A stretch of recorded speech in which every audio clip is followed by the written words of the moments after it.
السلام عليكم ورحمة الله تعالى وبركاته. واحد القضية غادي نقولها لكم مهمة بزاف. هو شي حد كيسولني على النوع ديال البروسيسور، كيقول لي واش بروسيسور عادي ولا بروسيسور في برو. اولا هذاك راه ماشي نوع ديال البروسيسور، هذيك راه تقنية. يعني كاين حواسيب اللي فيهم اي 5 اي 7 اي 9 عاديين، وكاين حواسيب اللي فيهم اي 5 اي 7 اي 9 في برو، يعني التقنية ديال في برو، يعني فيرسون بروفيسيونيل. هاد الفيرسون كتكون موجهة غالبا بالنسبة للشركات. علاش؟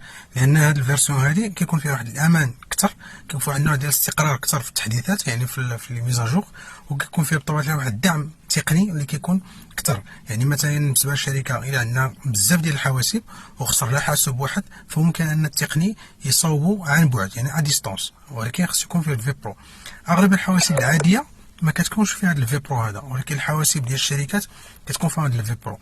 انا مثلا بغيت نشري حاسوب، واش ضروري يكون فيه في برو؟ لا، ماشي ضروري. يعني ممكن ناخذ حاسوب اللي فيه البروسيسور عادي، وان الا كان فيه الفي برو كان افضل، لان كيكون عندي واحد النوع ديال الاستقرار، واحد النوع ديال الحمايه ديال المعطيات الشخصيه ديالي اكثر. لان هذا الحاسوب هذا كيخدموا به بالنسبه للشركات، كيخدموا به بطبيعه الحال هذوك الناس اللي كيكون عندهم البيانات ديالهم الشخصيه كتكون دقيقه وحساسه، كيخدموا به حتى بالنسبه للجيش وبالنسبه للشرطه.